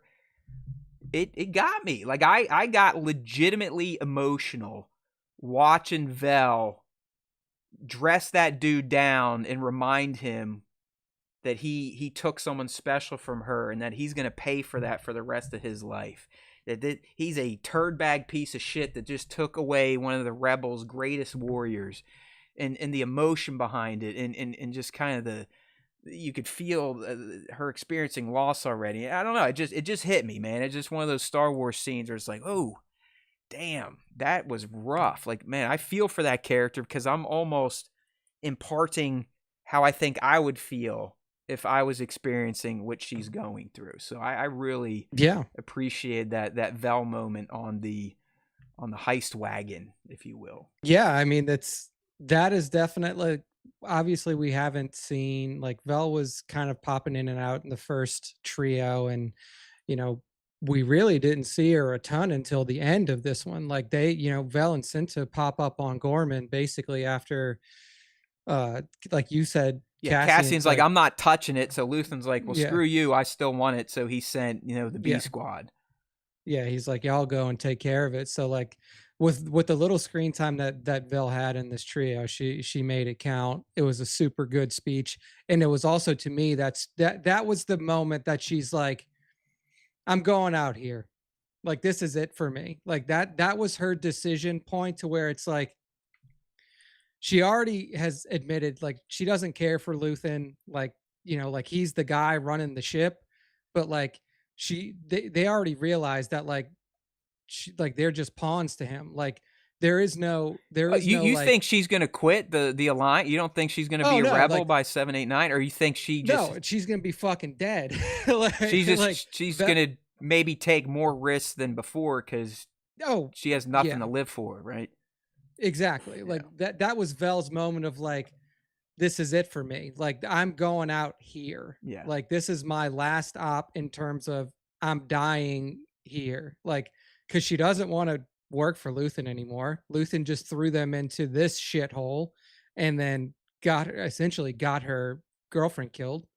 And she knows that, like, all right, if she comes out of this alive, then what are you gonna do with me next? Throw me in some other fucked up situation that I have to like, that literally is just like me risking my life for something that you want me to do. So I think that, like, Vel is now like, whatever's going down here, I'm dying with it. That's what I think she's thinking right now. Yeah, I could see that. I could see that for sure. I mean, it kind of plays into some of the conversations Bix was having with Cassie, and you gotta love that Bix understands this. And it goes back to my point. Like, the dialogue in this episode was just so spot on for what it must feel like or be like to be a rebel. And he's like, oh, I'll save you, or and she's like, listen, you can't promise me that. Neither one of us can say we're going to be there for the other person now. We are rebels. We are fighting in a rebellion. You can't, Cassian, you can't tell me that you're going to be there for me. You can't tell me that you're going to save me, because you just don't know. I mean, you could be sent to Gorman and die like Cinta by some jerk off fighting with another jerk off with a blaster and get hit by an errant shot. That is the cost of being a rebel, and that's what this arc really kind of hammered home for our characters. And Vel probably ate it the most in this arc, because, as B-Mad is saying here in this live stream, just finally reunited. You gotta remember, I mean, Cinta and Vel have been split up since the end of Andor season 1, right? They didn't get together in 4 BBY. They were on the same platform, but they weren't allowed to talk. You saw how upset that made Vel. So this is their first time. I guess while we're talking about these two, Nick, Cinta mentions an accident that really fucked her up for the past year. Do you think that was something coming out of the Tacoma operation? Yeah, probably so. Is he potentially still alive, or did they crash and that's how he died? I mean, I felt like they kind of left that open. It was very ambiguous. Yeah, it was very ambiguous. It's like the Tacoma thing. It was like, again, like that's probably we'll never hear any more about it because the way that they left it at the end of that episode, it was like this guy's gonna die. He's just dead. I just can't imagine that he's still alive because if he was still alive, then Cinta would not be. Like, there's no way that she is a part of that Okay. thing, like a part of that. I don't want to call it a mission because it was just an assassination.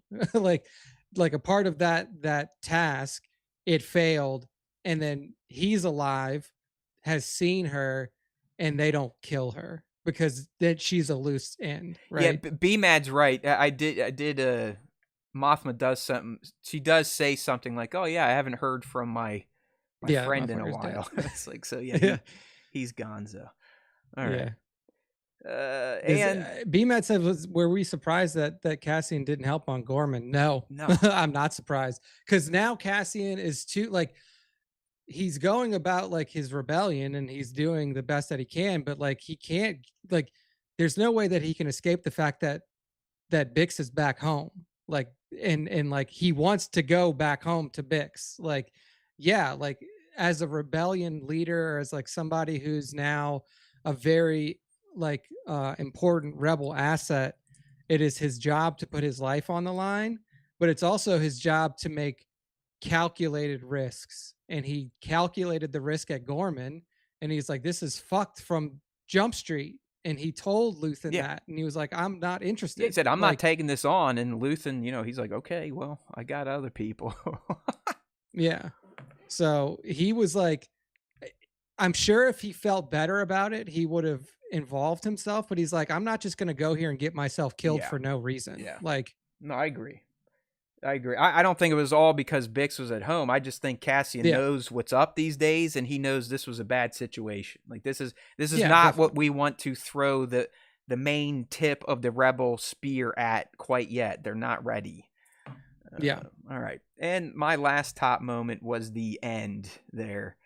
And it's for many reasons. I mean, clearly Bix was suffering from hardcore PTSD. She's now was a drug addict. I think that's probably going away. She couldn't sleep. She was having nightmares, visions, literally to the point where she's sleepwalking and pulling blasters on imaginary people.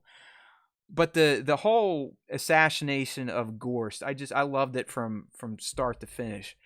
Not gonna lie, Nick, when I first started watching this, I was like, oh shit, Bix is off doing something insane on her own. Did you, or did you Same. remember that this was, because I forgot that, right when she took her last hit when Cassian was home, the beacon went off again, and that was essentially Luthen calling them in for the assassination mission. But I completely forgot about that. So when I saw her sitting in Gorst's corner, I'm like, oh fuck, Bix, what are you doing? Like, yeah, no, I was the same way too. I was the same way. I was like, oh shit, like she's just going rogue. That's one of the reasons why I thought this whole scene was brilliantly written, scripted, whatever you want to call it, because we're all like, because of how Bix is portrayed for all 3 episodes up until the end, we know she's a loose end a little bit. She's a little off her rocker. And I was just like, oh no, this isn't good. You're in an Imperial apartment. What are you doing? But as we see her walking out and then she even murders someone. I'm like, oh shit, how are you getting out of this? But then she doesn't stop walking. Who does she walk right by? Cassian, who's got the detonator. They blow it up, and it was a plan from the start. Absolutely loved it. It was a great end to this 3-episode arc. Yeah, B-Mad saying he thought it was a dream, and that's another way to look at it for sure. Because she's been dreaming about Gorman or about Gorst the whole time. Yeah. So yeah, I mean, both of those, I kind of had that moment of like, wait, is this another dream? And then I was like, oh, this isn't another dream because she's doing it. Yeah, because like in her dream, she's never in control. Like she's always like the viewer of what is happening to either her to the other, like to the soldier that Cassian killed, whatever. And I was like, oh, then she's just lost. Like she's just killing this dude on her own. Yep. So yeah, it was a really well shot. Here's the other thing again, because I just forgot that the green beacon went off again. Even when she teams up with Cassian, I was like, oh shit, they're doing their own fucking missions now to take care of Bix. But then I started thinking, I was like, no, this is all Luthen's plan, because we did hear through the ISB that Gorst's practices, his torture methods, were going to be essentially extended to the entire Empire. right? Yeah. All their arms were going to get it. The military was going to get it, so on and so forth. So clearly that's a problem for Luthen's operation. So there was a need to get rid of Gorst. You got to remember, Cassian also broke protocol to shake Luthen down and be like, yo, motherfucker, if you want me to be the guy that you want me to be, you need to help me fix my girl. Yeah. And while nothing was kind of resolved in that conversation, clearly this mission, allowing them both to go on it, was vetted by Luthen, approved by Luthen to check 2 boxes. Let's get rid of Gorst and that potential. Let's help my boy in Bix. So it was probably one of the best written scenes of this arc, just the way it played out. And, you know, we're proving it here. Some thought it was a dream. Some thought Bix went rogue. I was thinking maybe they both went rogue, but it all made sense in the end. And kudos to Bo Willimon, who was the writer of this arc. All right, so that gets us through the top moments here, Nick. Let's go through some of the eggs and references that came across in this episode. We got a lot of mentions of the Rim of Trade route, which has been featured multiple times throughout Star Wars. This Caro Rylance character, I forget what his name was. It is Richard Samo. He had a major role in the Strain series, and also I believe was one of the Nazi leaders to get his brains bashed in by the Jew Bear in Inglourious Bastards. Yep. Another one, when Cassian and Bix are at the market, I believe the guy says, oh, hey, yeah, this stuff is from Yukio. Well, Yukio is a planet that first appeared in the Force Awakens beginner's game. Yay! My screens are busted this week, so I'm not really matching stuff up to what I'm saying. I can't really find it. Don't want to waste anyone's time, but those guards protecting Cyril's office were catching themselves a little pod race on the Hollows, so you gotta like to see that. Do you think that it looked like the Judlin Waste course, doesn't it? Yeah, or it the could have Tatooine been. course. It could. Kind of looked like it. Yeah. All right. Pod races. Mon. I felt so bad for the poor lady. She was politicking her ass off. It was kind of a nice little montage. Even the center from Gorman's like, eat my shit. I can't sign off with you. But what she was doing, Nick, she was trying to get votes to overturn the PORD, which got placed on the galaxy after the Aldani heist in the first season. And what the PORD is the Public Order Resentencing Directive, which essentially allows the Empire to do whatever it wants and lock people up for life and whatnot. I believe the PORD is why Cassian was sent to Narkina 5 for 7 years for like standing on a step or something. It's a pretty intrusive order, and she's trying to get rid of it through politics, and clearly that was not working out. When she's talking to one of the senators, that fat looking pig one, she mentions 2 planets, and one of them is Tapasi, which has been mentioned before, most recently in Star Wars Outlaws.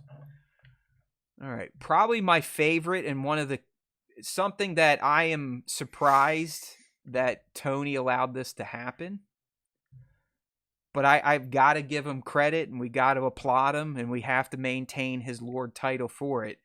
But I absolutely thought it was very, very cool of him to canonize the OG Gorman massacre that did take place like 1819 BBY and did involve Tarkin landing a cruiser on Gorman protesters. So what he did there, Nick, is he kind of gives the Legends fans their cake, and he's going to eat his cake too, because now he's going to get to canonize the live-action Gorman massacre that takes place in 2 BBY. So I think it was a great kind of olive branch to all you EU legend homers out there, while also adding more lore to actual Star Wars canon that helps inform what we're going to see next week. What we saw this week. I mean, you can see the people of Gorman, they already don't like the Empire because of what they did all those years ago. And now they're building that armory that's going to cover the monument that is a memorial for the people that died due to Tarkin's actions. So I thought it was a brilliant way to kind of get a reference in there, but also to canonize something from Legends that I know is important to EU homers. There you go. Okay. Moving right along. We were wrong, Nick. We're going to have to call ourselves out when we do our recap show. We were kind of thinking the base we were seeing in the trailers could be Dantooine. But I'm almost positive when I talked about this being Dantooine, I think I also said, you know what, it kind of looks like the Resistance base. Well, I should always kind of lean on my second guess.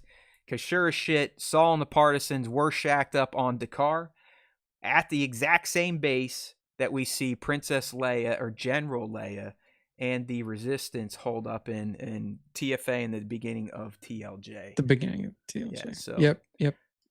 That's kind of cool. Do you think at this point we're going to get Dantooine? No. Like it feels like it's hard to get there now. Yeah, because unless you get shots of it in 7, 8, 9, or we see the move from Dantooine to Yavin in 10, 11, 12, I don't think narratively it fits anymore. This to me would have been it. I think we've kind of moved past it. I agree. So, like I said, we're going to take an L on. We're too far along. We're going to take an L on that prediction.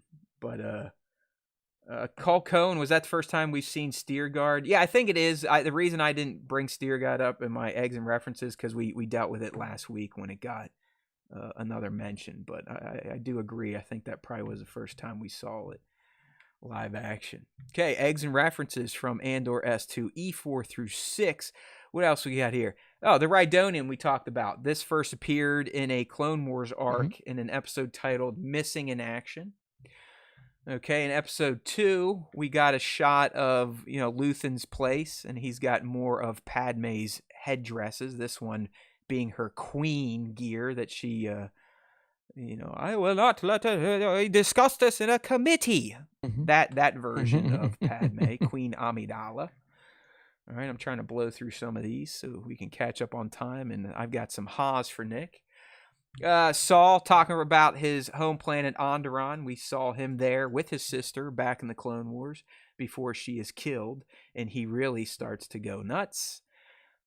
Saul's breathing. I think I discussed that as well. I'm pretty sure that the reason he's in that suit and needs the mask is because of his hobby. Addiction. As we'll see. Yeah, his hobby. We don't call them addictions, Nick. They're hobbies over here. So. And then into E3. And this one, anyone watching, if you've got better ideas than me, have at it. These claws, I feel like we should all know what they are. These are not Star Killer's claws, but they do look like something a Wookiee may wear. And hear me out. Remember, Wookiees are not allowed to use their claws in a fight. They can get their asses banished. So is this their workaround maybe? They put on claw gauntlets of sorts? I asked ChatGPT, it's telling me it's Mandalorian gladiator gauntlets. I was like, eat shit. No, it's not. Then it's like, oh, these are Star Killers. They're in Luthens. I was like, no, it's not. Star Killers literally look like Edward Scissorhands. So anyone have a better guess than me than Wookiee fighting gauntlets? Is that even a thing? Like, why would a Wookiee need these? That's what I'm saying. But hey, the other one though definitely is a Wookiee warrior helmet that we see, you can see here over in the bottom left corner if you're on the live stream. Okay, and we've been talking about it. We heard the rumor, the recasting, even when it wasn't a rumor anymore, when Tony came out and said he had to do it. But I was surprised we got our first look at the new Bail Organa, played by Mr. Benjamin Bratt. And go ahead. I was going to say, I think the reason they did this, they had this kind of one-off scene with Mothma, is to kind of pull the Band-Aid off on the recasting, because Bail should be a bit more involved potentially in the next 2 arcs, definitely the last arc. Yeah, I was going to say, if this is all that we got, like if we finish this season and he's not more involved, I don't know why you even had this scene in it. I'm with you. So that's why I think this was more or less to kind of give fans a little bit of time to throw a hissy fit, accept him, see Bratt as Bail, and move on to where he's used in more narrative heavy scenes. That's my hope. Because then I'd be with you. I'm like, okay, well then just let Jimmy work on Dexter, and we don't need to have a throwaway conversation about how, Bail Organa is escaping Scaldon's party. Right. Yeah, exactly. So we'll see where it goes in the next couple of, the next couple of weeks.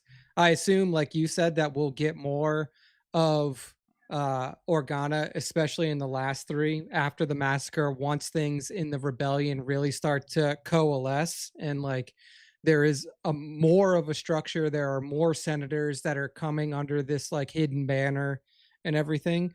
But yeah, like limited interaction. If it turns into like Brad has a bigger role in it later, totally fine. But if this was it, then they probably should have just like either not had that scene or had a different senator talking to her. But yeah, we'll see when we get further into the run. So all right, Nick, I'm just kind of going through my list of Haas. We covered a lot of them. I do have some to run by you. Alrighty. This one's kind of a throwaway, but I feel like we finally got de-stressed Luthen when they were leaving the party, and he's like, we should have killed Krennic up, while we were up there. I thought that was kind of a nice cool. moment. That might have been the only time that we ever see this dude like just relax. Chill for a half a second. Relax, right? Okay.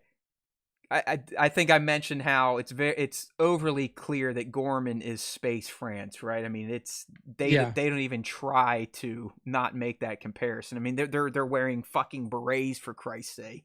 I mean, even the language that they put together. Of course, I mean, it sounds French. Gorman, yeah, it's like very French inspired for sure. And we all know the French were heavily involved in resistance, so I mean, it all makes sense. I kind of think it's a nice touch, to be honest with you. I really dug that. Yeah. I also did you notice that the Gormans, especially Caro, that they really think that this is all the ISB and them running a shadow government, and it has nothing to do with the Emperor's plans? Is that not fantastic? That Palpatine is that good at playing the public that they think the ISB are the ones implementing all these odd policies on Gorman, and it's not for fucking Palpy's Death Star. Yeah, exactly. I mean, like they think small, right? Like they can only see what's right in front of them. So they're like, well, it's the ISB. Like they would never like they're still under the illusion in some form or fashion that like there are still good actors that have a say in things. And they think the Emperor is one of them. I'm telling you, rewatch it. I mean, the way he says it is like, I don't even think the Emperor knows what the ISB is doing. I think it's a shadow, implying that the Emperor is actually a good guy at heart, and his government, his empire is getting away from him, which I'm like, Palpatine, you know what, bro? You really are a fucking master badass. The fact that you can convince the galaxy that you've been oppressing now for what, 15, 16 years? More than that you're actually a good guy, and it's your underlings that are corrupt. That's just brilliant. I don't know. That line stood out to me. Okay, last two little points, and it's with my favorite people here. We've been discussing, even before the season started, Dedra, Syril, one of them may turn. It may be too much. It may cause one to kind of to freak out and possibly flip sides. Now that we've seen what we've seen, here's what I want to know from you. These are questions that I kind of have, and I think I know the answer at this point. It really feels like they're trying to set up that Syril could be the one to turn, right? He's ingratiating himself with a rebel front. He's saying all those things about the Empire. I know he's acting, but it's like the more you're around people and the more you see stuff, sometimes it can actually convince you to change your mind. So that's what I was thinking earlier on. But honestly, at this point in time, now that we know Dedra is also playing him, which we learned from Partagaz when he's like, yo, you're walking a narrow line here. Like he doesn't even know what you're doing with him.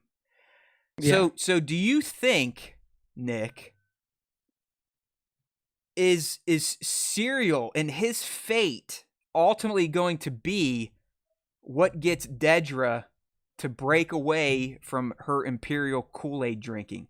Like, does her actions, her plan, end up hurting her lover, and and that's the breaking point for her, and she's the one that's going to dip out? or is Serial still the one that has more potential to cross sides? Or neither one. They're both completely, Imperial sycophants, and nothing could ever get them to change their minds. Initially, when we talked about this before the season started, I was like, I think it's going to be Deidre that switches, because I thought that her role would be more intimately involved in Gorman, but she's literally like, she's not even there. Like, she's just like, fucking what, in an office giving orders. Like, there's no visceral like connection to what she's doing, which is good, like from an Imperial standpoint, because you don't want people to have like to be able to even build an emotional connection to the op that they're on, because then you run the risk of them. Well, Nick, I mean, you heard back from Jung and Meerts or whatever that they didn't even know Dedra was involved in Gorman. I mean, Lonnie literally takes that to Luthen. He's like, yo, dude, Miro isn't even on your case anymore. She was secretly moved to Gorman, which kind of starts the Gorman boner for Luthen himself. Yeah. So for me, like, I'm leaning a little bit more towards Cyril now because of how fucked this guy is. Like, this guy, like, he's literally been forced to do everything by his girlfriend this entire time. She's like, pick up your life, go to Gorman. And he loves it. He loves it, but he doesn't know the end game. Yeah, like, he's starting to now because he is more intimately involved and he sees the cost, I think it's starting to fuck with him. And I think he's also like, he'll eventually get to the point and realize, but maybe he won't, because he's so sycophantic and he's so like in love with this girl who clearly doesn't give two shits about him. Like, because if Cyril dies on, like, she doesn't give a fuck if Cyril dies on Gorman. I think that's where you're wrong. And I think it's because I don't think so. They're not normal people. I really do think she has feelings for this guy. I do. In her own spectrum way. I really do. Oh yeah, I mean, like, there's a level of feelings that she has, but if he is out, if he walks into that fucking resistance thing and they sniff him out as a spy and they shoot him in the head, she's gonna be like, well, that was a part of the job, bro. This is where I mean, you and I we're gonna take different stances on this, and we'll see where things go. I mean, I think arguments are great for either case. I really do think Deidre has a soft spot for this guy. And when she realizes the plan she put him in is going to lead to his demise, it might finally wake her up or make her almost experience emotion, that choking feel. But I like I said, I mean, I wrote both of these questions down. Early on, I was with you. I'm like, damn, Serial getting ingrained in all this, even though it's all an act. As Nick's saying, the more you're there, the more shit can rub off on you, and you might have your mind change. So I don't know. I mean, I'm still torn on this. I was always leaning Dedra. I think I'm still gonna go that way, because I think deep down, even though she's showing us or everyone else that she ultimately doesn't care about this guy, I think she loves him. I think she loves him, and I think when he is gone or something happens to him, that's gonna be the like, holy shit, I really did like this guy. What the fuck am I doing? So we'll see. Yeah, we shall see. It could be. It's that extra chromosome love. I hope that's it, because like here's what I'll say about this: if neither one of them, if neither one of them turn, that's fine too, though. Then you're just like, okay, like they they have whatever they have. They're their characters. Like, I mean, let's think about it. I mean, both of them literally.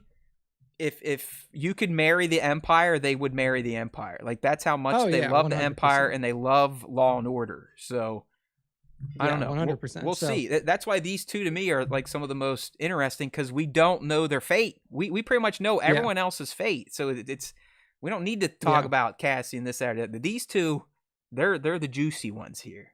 Yeah, it'll be interesting to see how it evolves for sure. So whether it's like him realizing that like either he picks up something from Partagaz and hears that like he's been being played this whole time, or like played in a way that he hasn't realized this whole time, and then like wakes up to it, or like he gets off and then she feels bad about it. Either way, it'll be interesting to see how I'm telling you, watch these two. These two are going to have some of the more interesting narratives coming out of the last 6 episodes. I just have a feeling.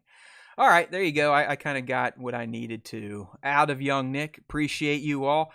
Next week, I mean, prediction-wise, it's clear. We are headed for the Gorman Massacre. We're just trying to figure out, when does it actually pop off? When are we going to see those stormtroopers running down the steps and just start shooting people blindly in that town square? We said it earlier at the start of the show. Nick's thinking, here he's hoping it's at least early 9 or enough time left in 9 so we can kind of have some of the payoff from that fallout. Mon leaving the Senate, declaring herself for the Rebel Alliance. I'm thinking maybe it plays out in 8, the end of 8, and then we have 9 to kind of pick up the pieces. But we think Willman is going to die next week on some crazy mission with Saul that's probably going to get him excommunicated from the Rebel Alliance. There's a chance Vel goes down in the Gorman Massacre to kind of clear the table for 10, 11, 12 to just leave Cassian's main tie as just Bix. And we are hoping to see the Senate speech as well next week from Mon, which is going to leave 10, 11, 12 clearly to focus on the K2 mission and leading us right up to the Rings of Kafrene that we see Cassian head off to at the beginning of Rogue One. You know, I mean, at this point, Nick, right? I mean, K2 has to be 10, 11, 12. Or it's because Cassian probably may not be on Gorman still. Is he maybe doing that while Luthen and everyone else is kind of popping off on Gorman? Yeah, Cassian's open now, so he's probably going to be working a different mission. I swear I saw him in trailers like when the shit's popping off, though.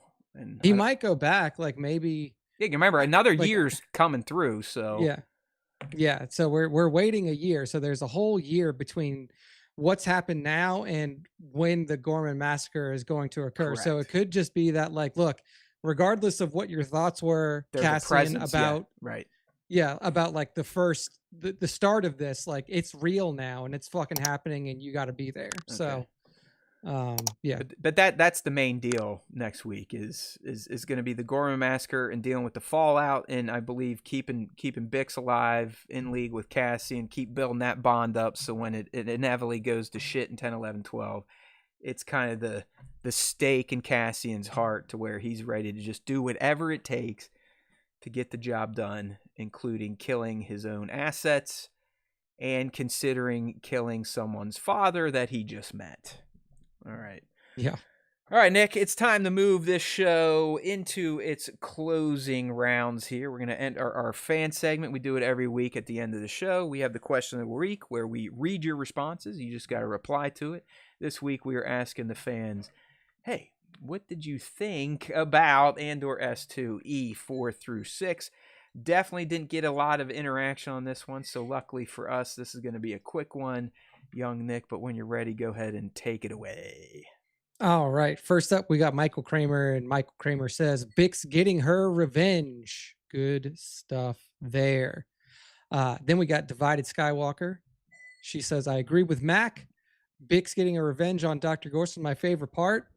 And the show tricked me into thinking it was another dream sequence at first, and I'm not going to lie, I was getting kind of tired of Bix's nightmares, so I was pleasantly surprised when I realized it wasn't a dream this time. I also liked how it paralleled her arc from last week's episodes. She started out in a really rough place and then ended both arcs with an empowering action. I hope that Bix's actions allow her to put her demons to bed for good. So good stuff there from Divided. League of Extraordinary Sixthers. She says, the yin and yang of Saw and Luthen's methods as leaders in the rebellion. They both want to quash the Empire, but it's how they get there that's so different, knowing none of them will see the fruits of their labor. So good stuff. That's it. That's all of them. So thank you, beautiful. League. Thank you, Divided. Thank you, Big Mac, Michael Kramer, for the responses. Hey. We figured, I don't know how people are in terms of episode cadence watching now as well. We know that Bango's behind from his pop-ins before, so we don't. So we don't know. Luckily, he was on his phone. In there, you never know what that guy might be doing now. He's down there boozing for a week straight. He might have been sending dick pics. You never know. So I think he saved himself. Have to check the DMs later and see if there's any special surprises. Yeah, I better watch what I say. You never know. He might hear something, get wise to it, and send us an actual DM. So, all right, Nick, what do we got next for our fans here to celebrate them? All right, next up, we got the top 5 Star Wars fan artist features of the week. To get involved with that, make sure to follow us at StarWarsTime.show on Instagram and to tag us at StarWarsTime.show in all of your Star Wars Instagram posts. And I will say we still get a good amount of tags. So people are still interacting with the tag. They're still tagging. They're out there. And one of them that's out here is a galaxy far, far, far away. And a galaxy far, far, far away is giving us an awesome shot of Cad Bane. Cad Bane blasting away at one of his foes, and he's standing right next to a wanted poster of himself, which I thought was pretty cool. It's a great looking shot. I know a galaxy sometimes digitally manipulates the faces to give them those expressions, so I'm wondering if that's happening here. Either way, I love it. It's the perfect little grimace as he is two-hand blasting whoever is across from him. And this is a galaxy far, far, far away, all one word, with a champion of handles on Instagram. Good stuff. Next up, we got plastic pics with underscores at the front and the back, and PIX is how pics is spelled. Plastic pics giving us a really cool shot of Mr. Din Djarin without Grogu. We rarely see Din without Grogu here on the top 5s, but Din without Grogu, he's got his disintegrator rifle with him, and I like this little setup that Plastic Pics has here is really awesome. It's like looking through a large pipe that Din's walking through into like this rusted out warehouse building where he's probably hunting down one of his bounties. So yeah, I mean, awesome shot here. Love the setup, love the posing, love the light sources in here as well. Yeah, it's great. You know what this is, dude? Pics. He's in a rusted out barrel. Like that's a rusted out barrel, and then there's a print behind it. So that's why you're getting those great sun rays in there, and it looks like he is exploring some. Almost like the ships Rey was in on Jakku. On Jakku. Yeah, definitely. What the hell's in good his pocket here there? It looks like Gizmo. What the fuck is that? You see that? Oh shit? Yeah, it does look like Gizmo. Holy shit, good catch. I'm like way zoomed in there. I don't think it's Gizmo, but it's definitely like a little like a space looks like koala. A gremlin. Yeah. What the hell is that? Crazy stuff. Dig it. Nice. All right, good stuff there from Plastic Pics on Instagram. Make sure to follow. Next up, we have On Golden Panda Baba. And On Golden Panda Baba gives us an awesome look at Shakti when she was still working with some Phase 1 clones. And I mean, I love Shakti as just like a visual presentation of a Jedi. I think that she is like one of the most elegant looking Jedi from the Grand Republic. Yeah, and then it almost looks like she's like making her way through like a lost Jedi temple or something. You see these very ornate columns and carvings on the walls. She's sensing something, Nick, according to the caption. Sensing something. Is this the moment of her betrayal that she sensed and then or something? I mean, obviously we know that in the deleted scene she's just axed by fucking by what's his name? By General Grievous himself. But yeah, just cool shot here of Shakti checking out a lost Jedi temple and sensing something, as On Golden Panda Baba says. Next up, we got Toy Pictures 444. It's Toys Pictures. Toys Pictures 444 gives us a cool looking shot here of Ezra Bridger facing down 3 of the Inquisitorius members. So we see Reva, we see the Grand Inquisitor, and then we see he's the fifth brother. What brother is he? You got it. 5th bro. I got it. Nailed it. What a champ. Number 5. I mean, I don't think that Ezra. This is young Ezra too. This is like early rebellion Ezra. This I is don't all. think he This is an stands a alt chance universe against these shot. three. This is an alt universe shot because Yeah. Riva wouldn't even be Yeah, in this- this picture because remember she left. Yeah, What's his name? The Grand Inquisitor she's already out. was killed by Kanan It was- and Ezra at one point. So Yeah, dead. But either way, we But love it's a cool alternate universe takes here from the toy picture Yeah. community. It's a cool setup, cool Yeah. use of like the dio he's using is really cool. Atmosphere fits very well in here. 3v1 showdown with Fifth Brother and Riva with their sabers ignited already, and then Grand Inquisitor, he's just looking at it like, I don't even have to do anything. This is handled already. So good stuff here. Toys, pictures, 444. And then the final one here in the top 5, we got the great Spartan figures, giving us an awesome shot of Han and Chewie taking out some Imperial scum. Hokey religions and ancient weapons are no match for a good blaster at your side, kid. That's right. I mean, this is a sick shot. I love the depth of color here. It's like very colorful. Posing is great. Love seeing the bros there, Han and Chewie taking out the Empire. Yeah, no, I mean it's so great Spartan figures. They kind of kick around every week now, and usually every shot's pretty high quality. Yeah, good stuff from Great Spartan Figures. That's the end of the top 5. That's the end of our show for this week. Matt, go ahead and close us out. All right, my friends. As always, it's been real to spend your Wednesday evening with you. That's if you're on the live stream. If not, you're listening on the podcast-only platforms. We still love you, too. All of you. Podcasts have even gone up. They've doubled over the past couple weeks. So Nick and I will never be able to tell you why our traffic is the way it is. It literally sometimes gets turned on like a fire hose, and then the next day it is clamped off completely. Clearly, there is not as much excitement or searching going around for Andor as there was in Skeleton Crew, because my videos are doing quite poorly, but that's okay, because I'm enjoying making them, and the shorts coming out of them have been clocking, upwards of 1800s, 3600. You never know. I'm a sick, masochistic person. I love creating content essentially for myself, and that's okay. I've come to understand that, respect it, and embrace it. All right, people, we got 6 more Andor episodes to go.